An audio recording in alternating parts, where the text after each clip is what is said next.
you very much for joining us as well. Well, today we are going to talk about looking at college, beginning to look at colleges. What are good fits? Why would you choose certain colleges? We're also going to talk a little bit about essay writing, because that is it's a very, very important part of the college application process. And I do have a guest, Mr. Jeffrey Sue. He's going to talk about essay writing and may be available for students to help students with essay writing, maybe during summer or beginning of next school year. He can talk about that more in a little bit. We're also going to talk about the timeline, the suggested timeline for the college application process, especially for 11th graders, current 11th graders. I've already spoken to them in sessions this school year. I've already given 11th graders access to the college application program that we have. It's called SIALFO. We'll talk about that a little more. But we will talk about the timeline, recommendations for things to do this summer, and the timeline for applications once they are in grade 12. So that's an overview of today. Let's get started.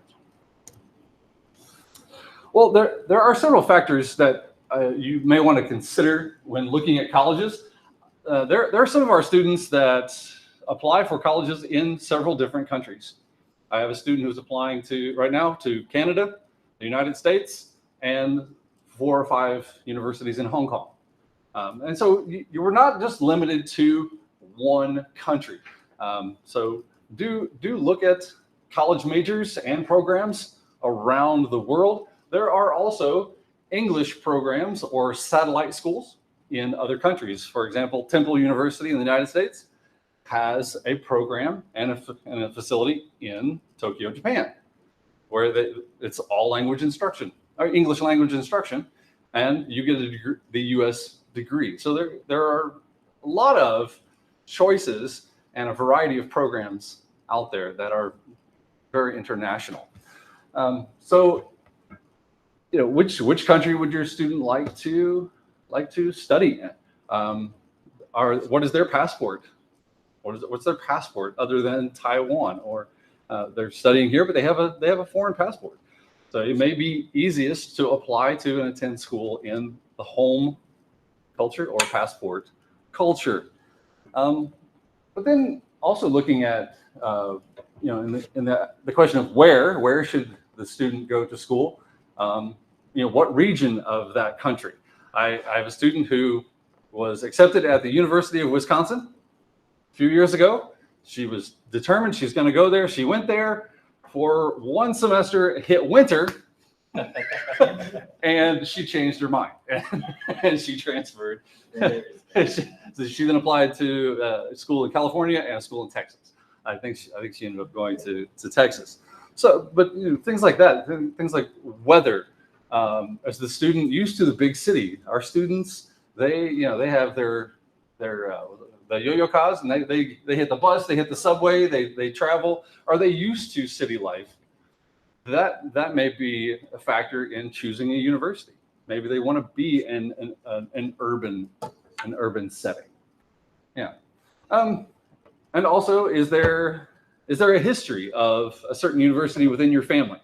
Now, that's not an absolute determining factor, like you must go to this school. But for example, my family, my wife's grandfather taught at Asbury University. Her father went to Asbury University. Every one of her siblings, they went to Asbury University.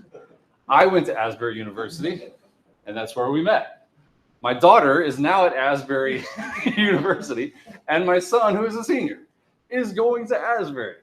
And several of these factors, they factor into that. It's close to family in that region of the United States. We're familiar with that university and that program. We have family and networking there. And so these are all factors that go into choosing where a child, or your child may want to look at universities. Yeah, the last one down there, networking. Yeah, do you have family in a certain place in the United States or in another country? or even friends, that could support your child if they go to university in that area. Another factor is the type of university or college. There are the traditional colleges where they're going to get a 4-year degree. Universities that have bachelor's programs, but also master's programs, even up to doctorate level studies. Then there are other specialized college and training, like schools of art or film and things like this. And also, if they're a citizen and they're interested in like a military program, my son's also kind of looking at the military, or what we call ROTC programming, where they go into the military, they have officer training, but then they're also getting their college degree, and then there's a commitment to the armed forces when you're finished. There are also community colleges. Some people, when you say the word community college, they kind of go, but there are some really good community colleges out there. One in particular, there's a system called Peralta in California, and they are known as feeder schools to the UCs.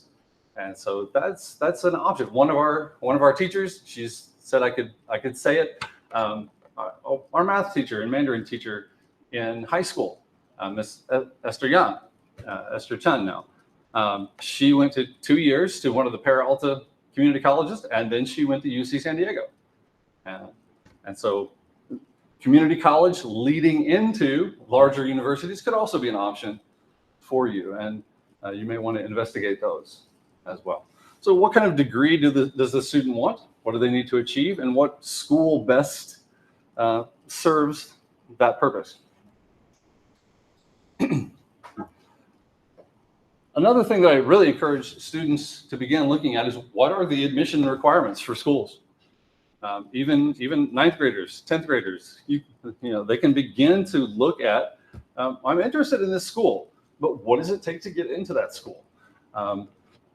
What's the acceptable GPA to get into that school? What kind of SAT scores are they looking at? Now, currently, and after COVID, a lot of schools have been SAT test optional, but there are many schools and universities, they are announcing we're going back to SAT scores. So future graduates need to be looking at those requirements.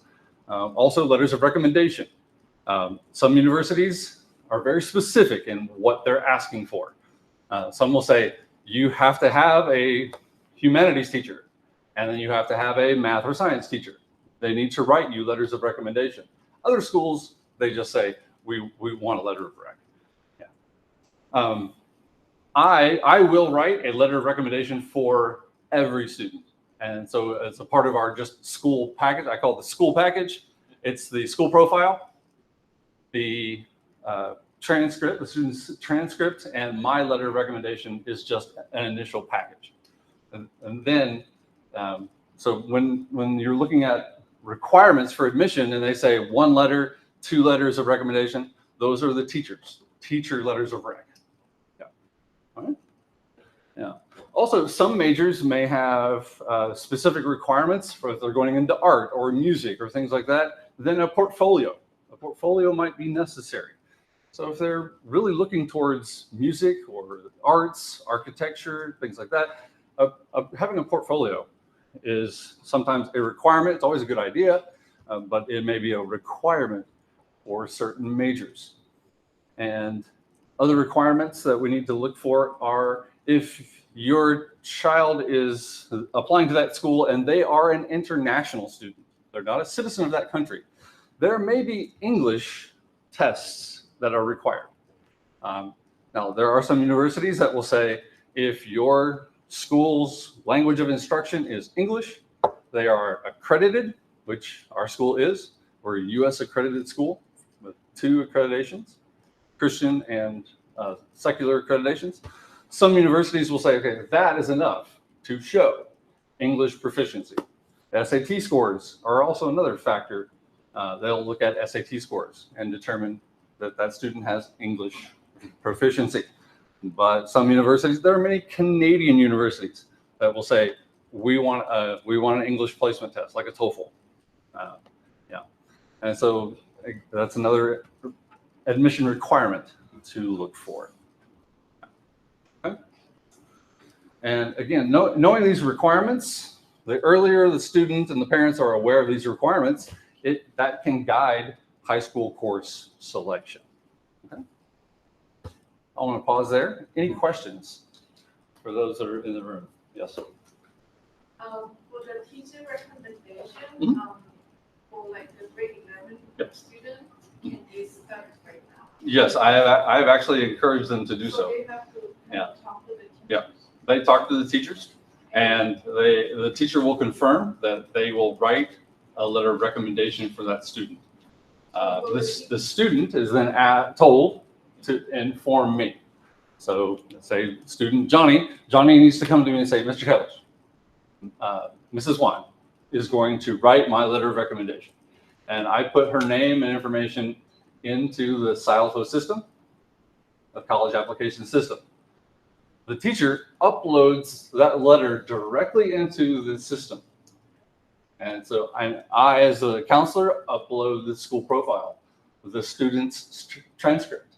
And so when it's time to apply, they apply to the college.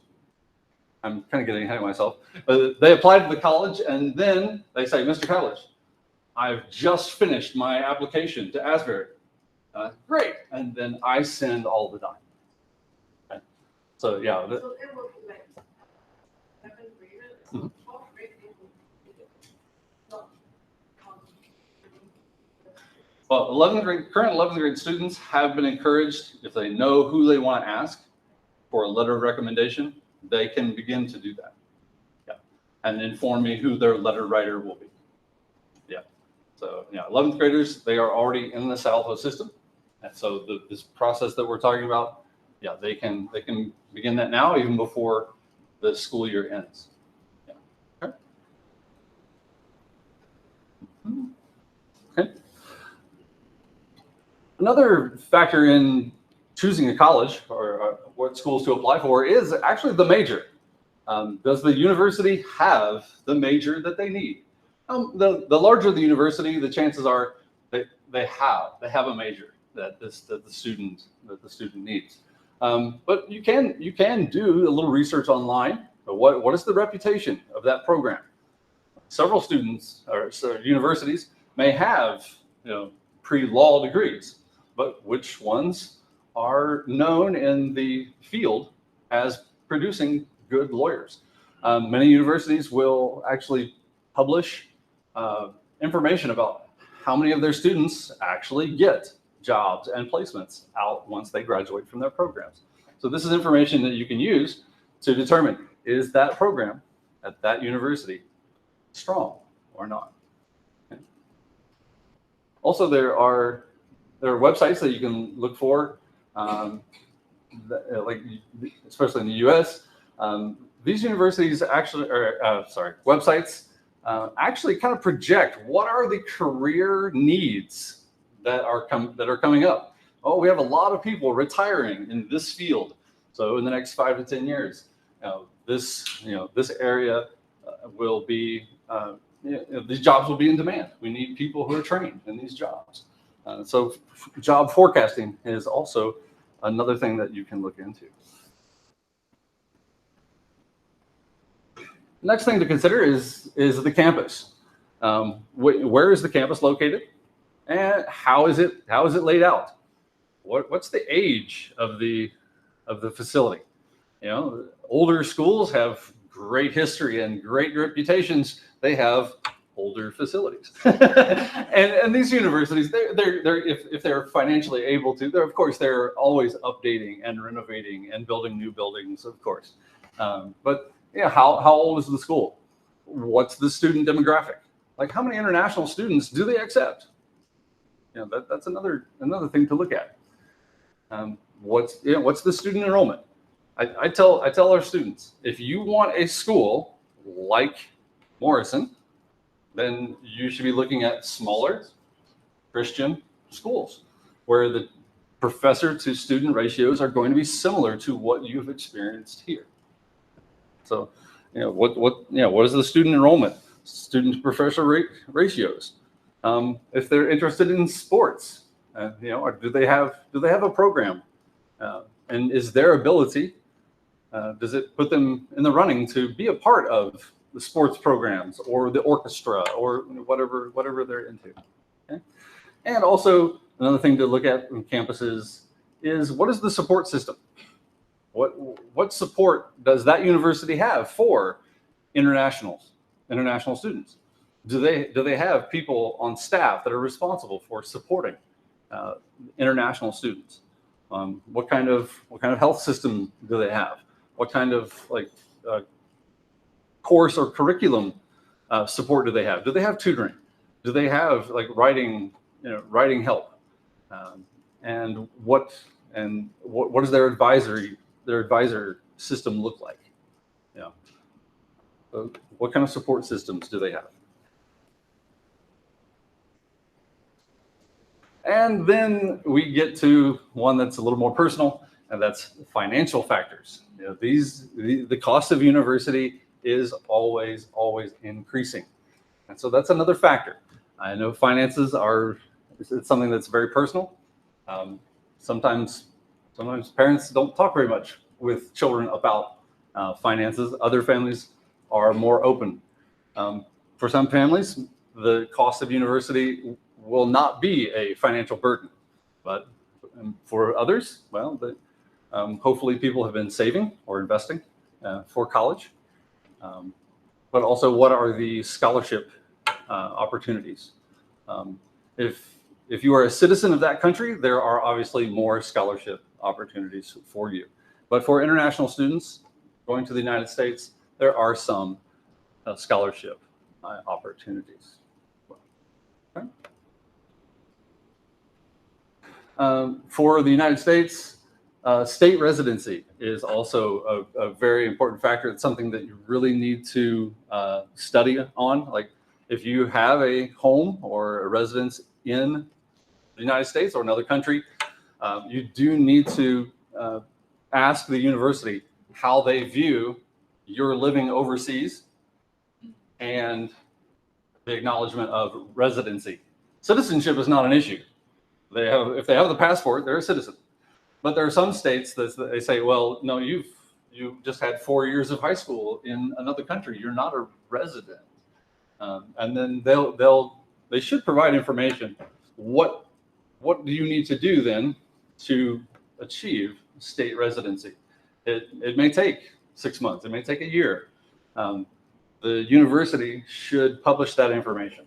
Now, what does it take to be recognized, not just as a citizen, but as a state resident, which helps with tuition? Okay.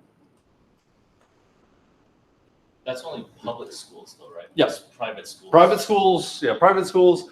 If you're a citizen, then the finances is more involved in, like, scholarships. But yeah, with the private schools, the state residency may not be as beneficial, to the bill. Okay. All right. Any other questions there? I want to pause, so make sure I give you opportunities to ask questions. Okay. And just really quick, the FAFSA is, if you are a U.S. citizen, this is a federal form which must be completed. Any U.S. citizen must complete this form. It's a required. The form needs to be completed every year that the child attends university. It's not just at the beginning when they're a freshman. It has to be renewed every year. It typically opens up in December, and the federal deadline is June 30th, but every university is going to have their own deadline for the FAFSA. So I encourage people, as soon as possible, after December, please begin filling out the FAFSA. That is in the student's senior year, if they are a U.S. citizen. Okay. 12th grade. Yeah. So after semester 1 of grade 12, then a U.S. citizen would need to fill out this form. Yeah.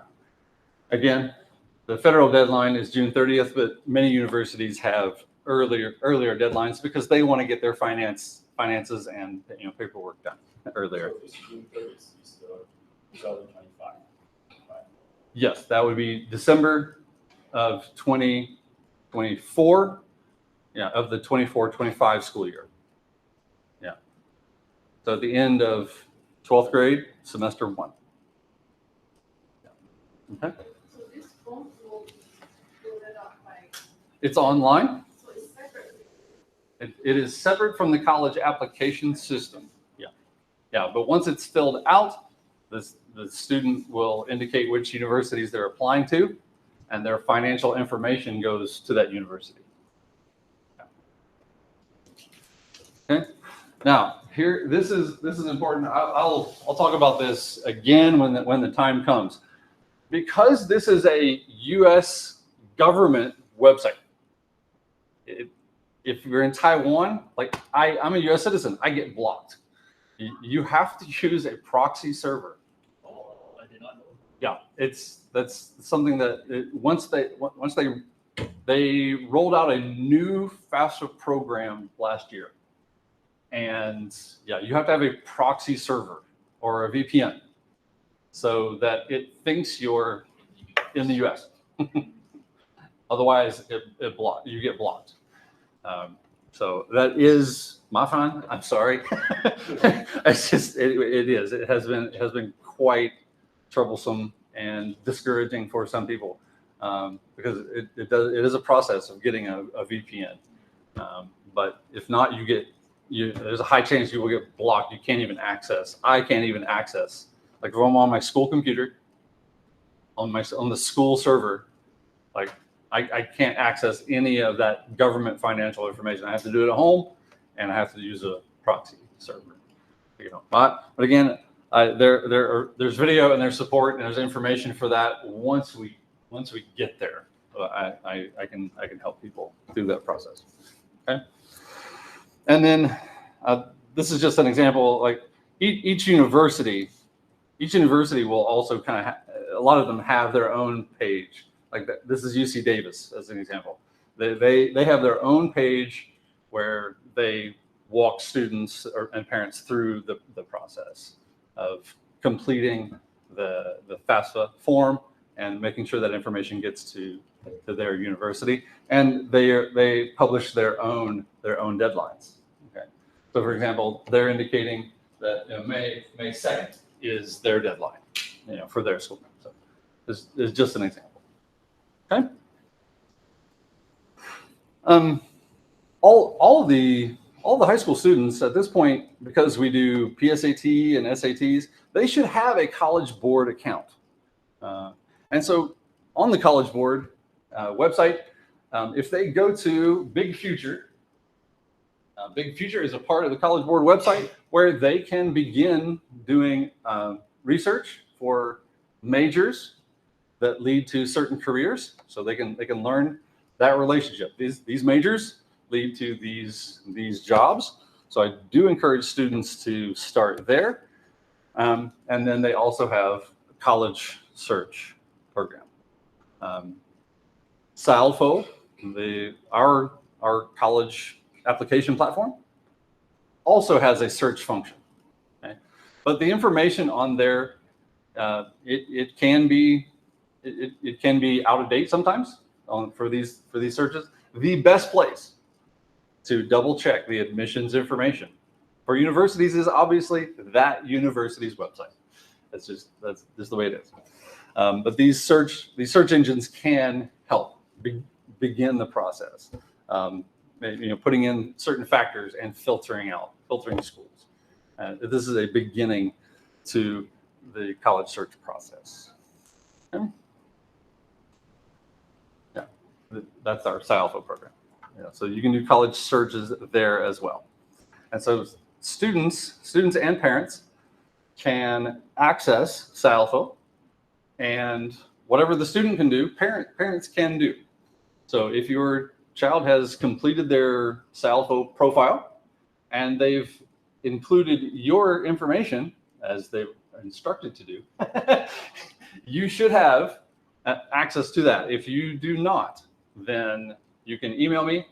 I can check the system and I can update it and send you a link which gives you access to SciAlpha for 11th graders. 11th and 12th graders have access and can begin the college application process.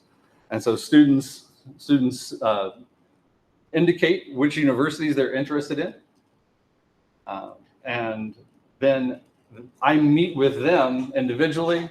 Parents can also meet with me. I'm the only one who can move a university into the applying category. That way we're all on the same page. Like I know that they're applying. So they can make a list, like this is my interest list for universities. And then we meet together and they say, I'm definitely applying to this school, and we move it over. I'm definitely applying to this school, and we move it over into the applying category. And that's where we begin the tracking process. Like, have you done your application? Yes. Okay, now I will send the documents, and we track, and the deadlines. Once a university is in the applying category, the system shows us the deadlines. And so the student knows, parents can see it, I can see it. And so we know we're going to meet those deadlines. Okay. Mr. Travis, let's say if my child wants to apply to city college, know this all works. I do not recommend that. So do you have something that you recommend? Okay. I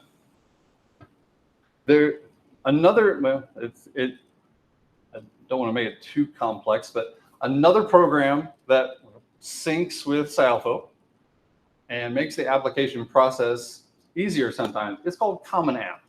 You may have heard of it. If you haven't, Common App means there are certain universities, most of the major universities in the United States. I think there are over 800 that are in the Common App program. And Common App means the student fills out one application and then links to SciAlpha. I send the documents and they can send one application form to up to 20 schools. 20 schools. Now, that's in the Common App system. Through SciAlpha, they can apply to a few more. Yeah, there are other systems out there. There are some universities that are like, no, we don't work with Common App. We have our own application system.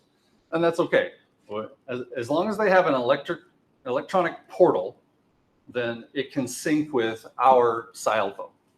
And I can send the documents electronically.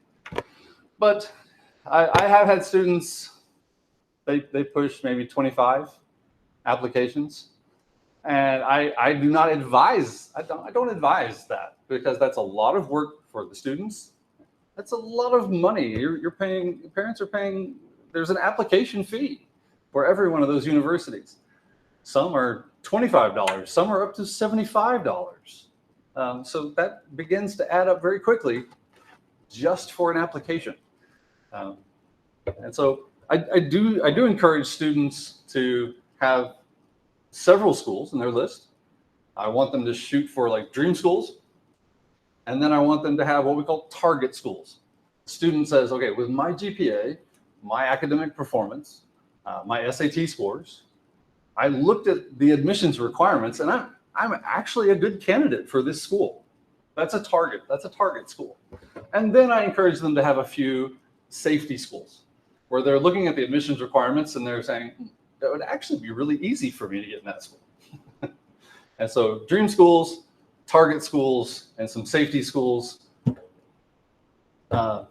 Then how many are in those categories is really up to you and your child.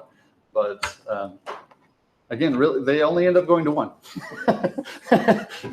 So I encourage more, like do more research and narrow it down to some really good fit schools in that dream, target, and safety categories, and reduce the work that it takes to apply for college. So, do students apply to a lot of schools? Some of them do, but it gets to a point where it's just too much. it really is too much. It's not necessary to apply to more than 20 schools, really. So, okay. I'm available. I do want to say I'm available at anytime on my website, the MATCC website. There's a link. You can book an appointment with me, and you can see my times of availability. If there are parents out there that would say, I feel more comfortable talking in Mandarin and need some translation, Mrs. Tracy Liu, my assistant, that is part of her job. She's happy to help, and we can all meet together and make sure that your questions are answered. Right now, I want to pass the baton over to Mr. Su, and he's going to talk about the essay writing process, which is a part of student applications. So, take it away. I was told that today's target is more 11th grade. And I've also been told 11th grade is one of the more competitive classes that Morrison has seen. So here's a little about my background. I grew up in New Jersey. In my graduating class, for some reason, I still remember this. Number 1 went to Princeton. Number 2 went to Yale. Number 3, Georgetown. Number 4, a state school. Number 5, University of Pennsylvania. So I'm in that mix somewhere, and it was also very competitive for me. So hopefully what I have to say today is helpful for the 11th grade students. But as I was thinking about my experience in high school, like being an Asian American, like I was good at science, I was good at math, and I hated English, right? Like if you could just give me a multiple choice test, I would have been so happy. If you had to make me write essays, I hated it. But now looking back, if I had spent more time working on my writing skills then, could have helped me out later. So I know your son is in 9th grade. So if he works on his writing skills now, less pain later on. Okay. So as Mr. Cabbage said, there's Common App. Many students use Common App, and they have about 6 essays. You choose 1. And this will be your primary essay that the schools will see. And some people, they take this more seriously. Some people take this less seriously. I'm going to put in like the most difficult situation your 11th grader could be in. So we're going to take a look at 2 students. Okay? Student A, okay, and I'm going to ask you, if you are the college, which student would you choose? So student A, oh, I'm sorry. You might, later on, you might need to come a little closer because we're going to look at real essays. But for now, this is the number 1 student in the class, 1540 SAT, which is if your students have taken the SAT, if you're in that range, that means you're in the top 1% of all students applying for college. You can't go higher than that because you can't beat yourself, right? So if you're in that range, it's very good. Okay. This student, varsity basketball team. Also in orchestra and volunteers at the hospital. Looks pretty good, right? Okay. Student B. Salutatorian, that's number 2. 1550 SAT.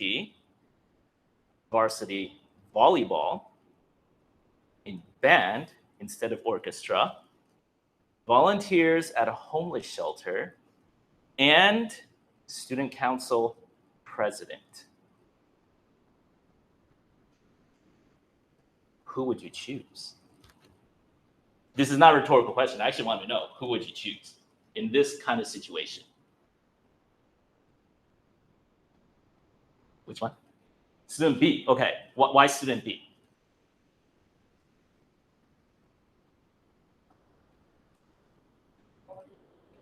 More leadership. Oh, because president, not vice president.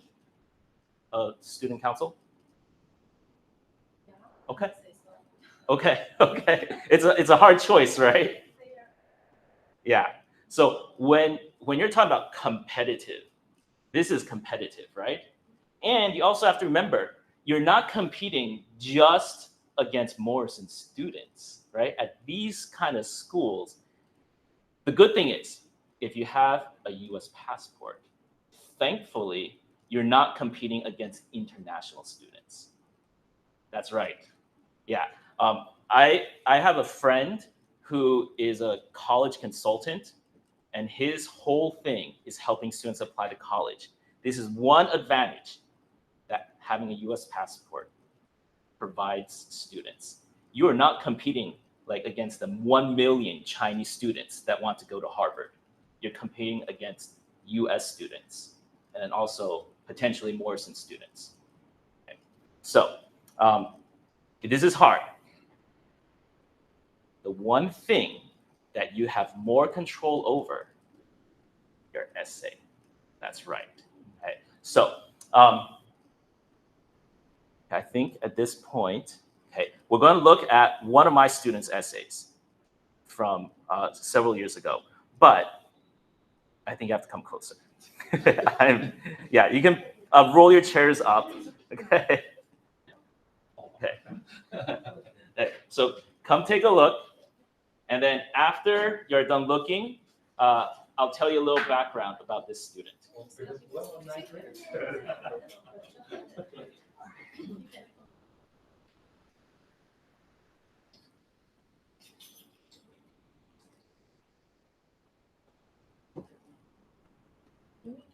Yeah, go ahead. I think this is being recorded, right? Yeah, it's So- being recorded, so whatever you see on that screen is being recorded and can be viewed again. Yeah, in if the you link- miss it, you Link can- on my website. Yeah.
We're okay? Ready to discuss?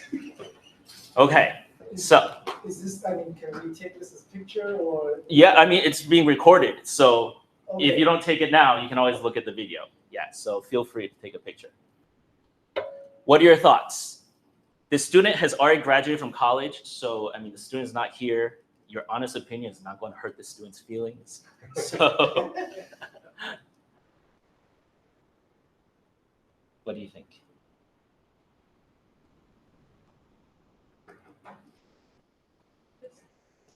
Sorry, this is just the essay is more than pages, right?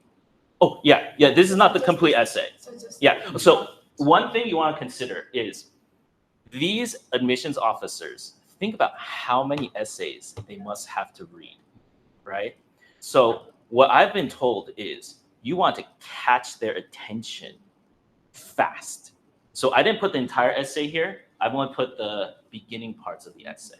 And then later on in the future, we can talk about the rest of the essay. I kind of want to emphasize this aspect of essay writing today.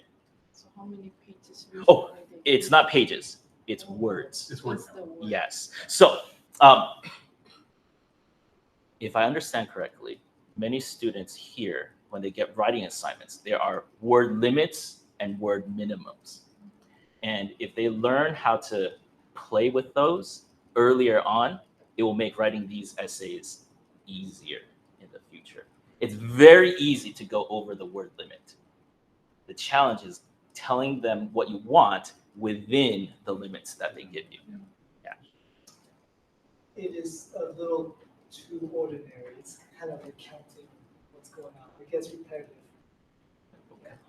Okay, Traditional Asian family. exactly, right? Like, we are older now. We could have written this when we were going to college, right? There's nothing unique about this essay. Okay. Take a look at this one.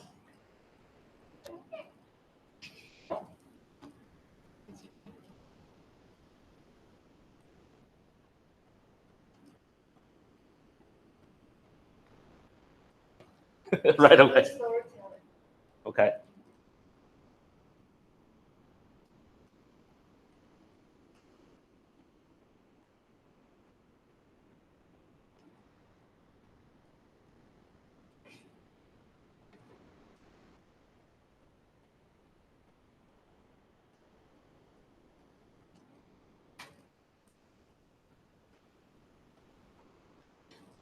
Yes, it tells a story. It Okay. has suspense. It makes you want to read. Okay, so most people would suggest for the Common App essay, this is the one that the colleges will see probably first. They would suggest the better kind of essay would be this kind of narrative type essay. And I know Morrison does teach narrative writing. Oh, absolutely. Yeah, so maybe encourage your children to focus extra attention when that unit comes up, and that'll be helpful. These two students, both women, went to the same school. They both scored over 1,500 on the SAT. The first student, she got 5s on all her AP tests. That's better than what I did when I was in. Okay. This student got 5s and 4s. Applied to many of the same colleges. At the time, I was. Hold on, sorry, that's my alarm. Hold on a second. Can you check to see if the I'll, video's okay? I'll message Mr. Song.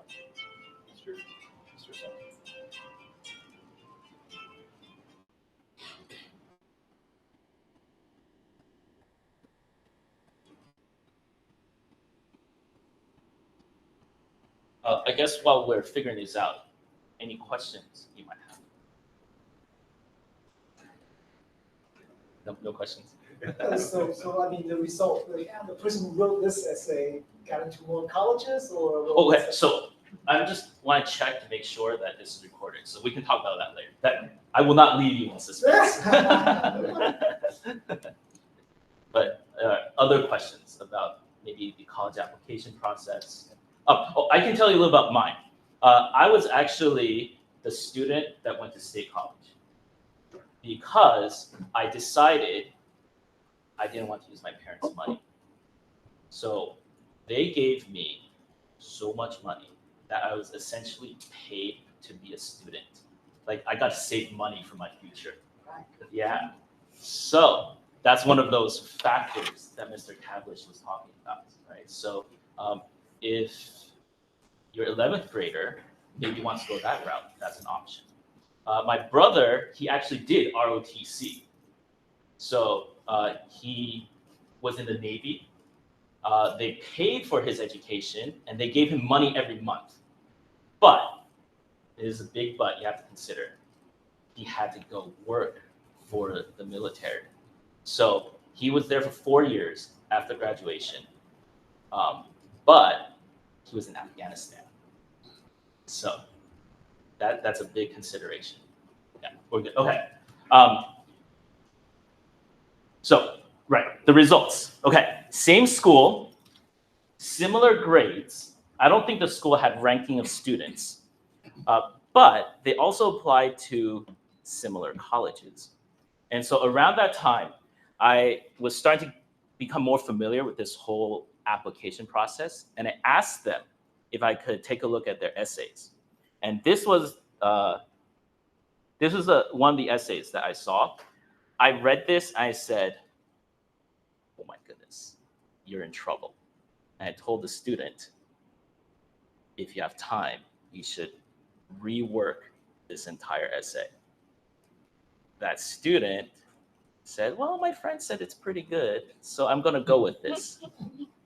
With those kind of scores, you're thinking like Yale, Columbia, Princeton, right? She applied to all of those schools. What do you think? None of them. Her final school is USC, University of Southern California. Still a good school, but with those kind of scores, you're expecting potentially even better. And in that case, I really think this hurt her a lot. Hurt her a lot. So for competitive class, these essays can really improve your opportunity to get into the school that you want. Okay. Oh, sorry. Now this student had an original essay that also was not good. But I said, if you have time and I'm learning more about this, let's learn about this together. And then we reworked her essay into this. And so she applied to the same schools as the other student, but she actually got into some of those schools. She eventually decided to go to University of Michigan. She got into Washington University in St. Louis. If you look at the rankings, typically St. Louis would be higher, but this is one of those factors that Mr. Kablish talked about. She felt that the biology education she would get at University of Michigan would be better than at St. Louis. So in the end, she decided to go to Michigan. So today is simply just saying essays are essential, especially if it's competitive. If it's not competitive, essays are still important, right? They can improve your opportunity, or in the case of that first essay, they can really hurt your opportunities to get into the school that you want. And so today is all to say, oh, sorry, that was the discussion page. Essays are essential. If you can, if your 11th grader has already gotten that 1500, then this summer will be a great time to work on these essays. The Common App essays should already be posted so they can familiarize themselves with the questions and start to work on them. And then ideally, by the end of summer, I would say, finish the essay, right? Is that the timeline that you have? Yeah, the Common App, you can't actually input the applications and essays for the next school year until after August 1st. Okay. At least. Yeah. Okay. But I do encourage students, to begin writing the essays during the summer, even if they need to save them in a Google Doc. But they can look at the Common App, they can look at universities and see what are the types of essays that those universities are looking for, and they can begin to draft those. I encourage them to do that in a Google Doc. Like my daughter did that, and a few other students in her class and the graduating classes, they've done that.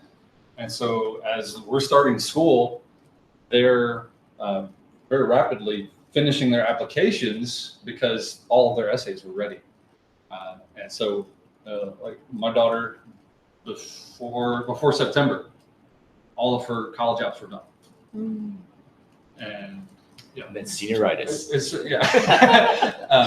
But yeah, it's the students that wait a little bit longer, and they apply to schools and they think, my deadline's not until January or December or January, and they procrastinate on the essays. Then they're having to do that in the midst of all of their schoolwork, and I see that stress, and in some of the students. So I do encourage them to start the essay process during the summer and save those. And then when the time is right, all they have to do is complete the application form and copy their essay into the application. There is one suggestion that I think is very important. These schools, they have their individual smaller essays. And typically what happens is the students will write essays that can fit these different questions. Make sure that you change the name of the school. Right? You don't want to be applying to Harvard, but you're saying Yale has this. You know, they have a rivalry, right? So that's a small detail, but an important detail that I would suggest.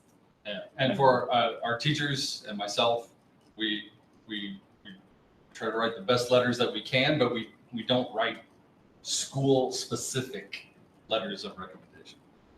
That way, they can go anywhere, and there's no mix-up. There's no mix-up. So all the letters go into the SciAlpha system and the Common App system, so they can go to all of those schools. Okay. Thank you very much. That's it. Yeah. Well, I do have a few more points that I'd like to do before we wrap up and get you on your way. Yeah. So yeah, these have already been stated in different ways, but yeah, I do encourage families and students know the prompts, and make sure that the student's writing is answering the prompt well. And I start early. I encourage start writing those essays in the summer when they have a little more free time. And I encourage students stick to their style of writing, their voice, their writing voice. If they try too hard to change it too much, it may actually make their writing more awkward. So they know their voice and their style of writing. And this is the time for them to sell themselves. They put their best foot forward, but it needs to be specific and factual. Factual. I do encourage. I did have to address that issue before. Really? let's make sure that's very accurate and honest. And yeah, sticking to the length. As Jeff said. The student being able to show that they can write well, they can write concisely within that limit is very important. Proofread and edit is very important, and I encourage students have someone that they trust read it.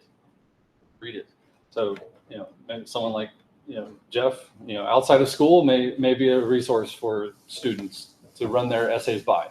I will read essays and look for sections that are awkward or repetitive or things like that.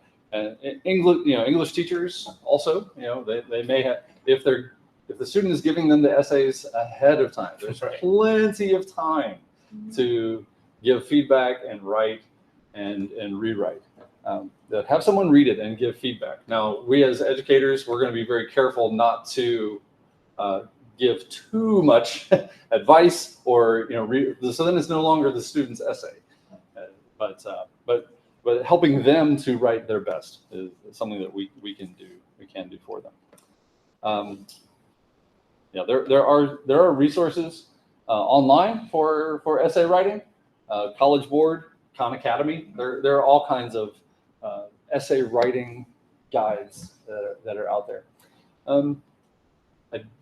We are running a little bit long, but I do want, especially for current 11th graders, I do want to kind of run through a very quick timeline. This will also be on my website. I put these updates out there hey, 11th graders, you should be doing this. And when they're seniors, you should be doing this at this point in the school year for your college apps. But 11th graders already have access to the SciAlpha program. I encourage them to begin college research and looking at admissions requirements. The 11th graders can input colleges into SciAlpha that they are interested in. Parents can also access that. If you please talk to your child if you are an 11th grade parent. If you do not have that access to SciAlpha, please ask them to put your information in. They can do it. They can put your information in, your email address, and then you should also have access to SciAlpha. Over the summer, continue researching college application essays, the prompts, and begin drafting those essays. When they become seniors, August and September, I have bi-weekly meetings. Every 2 weeks, I will have a meeting with every senior. How are you doing? Where are you in this process? And I encourage parents, please schedule a meeting with me if you have questions. A very important date, I have students shoot for October 1st to have a pretty good final list of universities they want to apply to. There's always room for change. Deadlines can spread out across the school year, but I still want them to know or have a good idea of where they would like to go to a school or where they would like to apply. That shows me that they've done the research and they're prepared. But October 1st is also important because some schools, if they want to apply early action or early decision, early action means you're just asking for an earlier admission decision because you're doing your application early. Early decision is actually, it's contractual. The parents and the student and myself, we sign a contract with that university. And we're saying, university, if you accept me, I'm coming. Because this is my dream school. So choose that very, very wisely.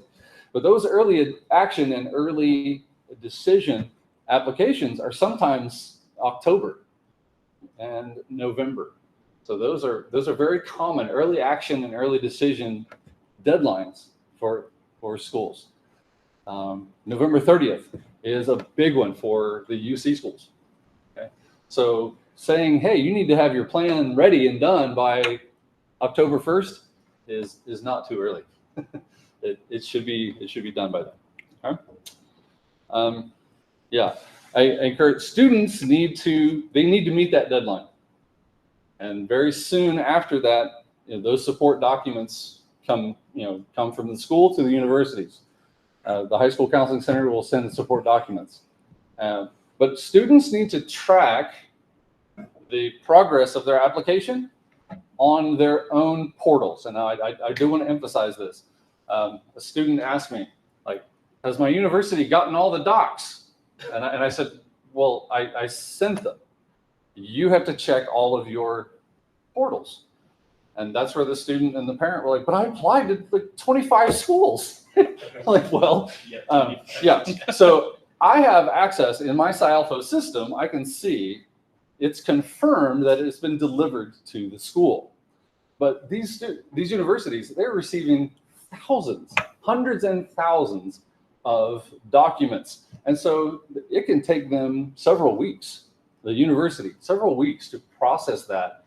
And then when the student logs on to their portal for that university, they can see, confirmed that those documents have been received and processed and are being reviewed. But that's a process that the student must do for each university on that portal.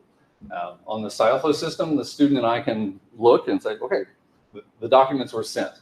Well, now we'll see how long it takes the university to process those. Yeah. Okay. And for Common App and another program that we have, it's called Parchment, I can actually look and I can say, there's actually a tracking number on these documents. So your university, it's confirmed here, they've received it. And if they want help looking for it, you can email them this tracking number and they can actually look up your document, senior. And so we can kind of help that process, and make sure they. The tracking number things, you will send it to the students. Yeah, a student comes and they say, oh, Mr. Kalish, this student this university doesn't show that they have my transcript. Well, I can say, well, in the SciAlpha system and Parchment, which is an encryption program. Well, the Parchment confirmation number is right here. So let's give the university that number, and then they can actually look it up and confirm that they've received it. Yeah. Okay. Yeah. So here's just some of the resources that I have. These are search websites and search engines for colleges and scholarships, things like that. It's also part of this slideshow and the video that you can view later. Okay. All right. Well, that's all I have. Thank you for staying. We went a little bit longer, but that's fine. I want to make sure that you have access to this information. So thank you for joining us online, and thank you, those of you here in the room. Thank you for coming.